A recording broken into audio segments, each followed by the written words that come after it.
difficult day, yet an important day when we stop to remember a person's life. It's a time that we set aside to gather together to mourn, but also to encourage one another. We come to share in our grief, but also to comfort one another with kind words and recollections of happy memories. And while Bill's death brings us together today, it is not the end of his life that we wish to acknowledge. It is how he lived his life that we want to celebrate today.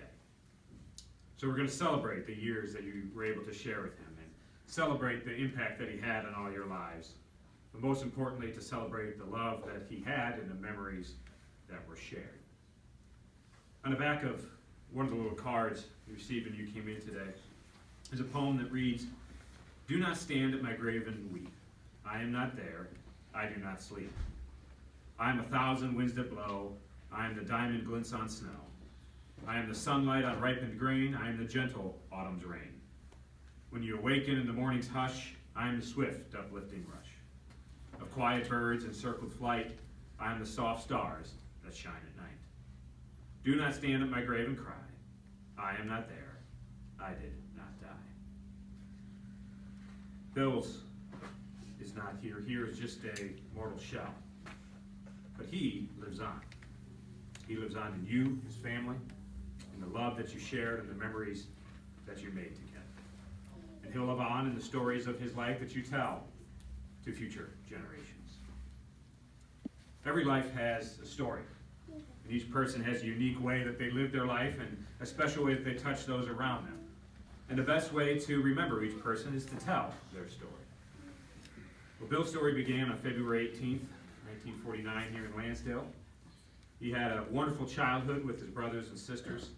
And his mother had no limits on making sure that all her children were loved. He spent many a time ice skating at the old brickyard on Church Road. They'd be skating all day and have a big bonfire when they got home, and his mom always had a big pot of soup ready for them. He'd often walk to his grandpop Stanton's house to mow their lawn. He spent a lot of time there and always referred to his grandmother as the Great White Mother, especially when they got into trouble. And after graduating from North Penn High School in 1967, he joined the United States Air Force. And he served 3 combat tours during the Vietnam War and was injured several times as well. He was incredibly proud of his service to his country. In fact, he'll be honored with military honors at the cemetery later today. Bill was always a hard worker. Even as a teenager, he worked hard throughout his entire life, often working 2 or 3 jobs at a time.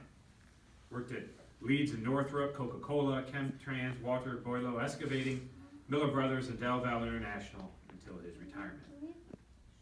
He enjoyed horseback riding, boating, hiking, camping. Bill and Karen enjoyed traveling, even when it was just a quick day trip. One of his favorite expressions when he had some time off was, "Hey, let's take a ride." He also enjoyed just having downtime. He was a fire in the fireplace or watching a History Channel. His favorite movies were Patton or any of the John Wayne movies, really. And everybody knew that he had full control of the remote, even if he fell asleep. He was bigger than life. Yes, physically he was a big guy, but his heart was even bigger. And all his children, sisters, brothers, cousins, nieces, nephews, and even more knew that if they needed help, all they had to do was call, and he was there. He was ready to jump into action at a moment's notice, always remaining calm, and help everybody through his situation. He fixed multiple flat tires for people, which is even how he met Karen. He enjoyed teaching, whether it be his own children or the many scouts that he led. He showed them how to fix things around a house, around a vehicle, driving, cooking, doing laundry, shopping, food, the list goes on. He knew it all, and he would tell you that. He had a quick wit, and always quick with a comeback. His grandchildren would tell you Grandpop was always joking with them. If he didn't joke with you or give you a hard time, you were probably in trouble. Bill did and accomplished many things in his life, but there was nothing more important to him than his family. A devoted husband, a loving father, a doting grandfather, a great brother, and a dear, good friend. And everyone always knew, never had any doubt, how much he loved them. And when we gather on days like today, when we look back on someone's life, it is those things that are most important. It's all these loving relationships that are remembered most. You know, the trivial things of life are forgotten on a day like today.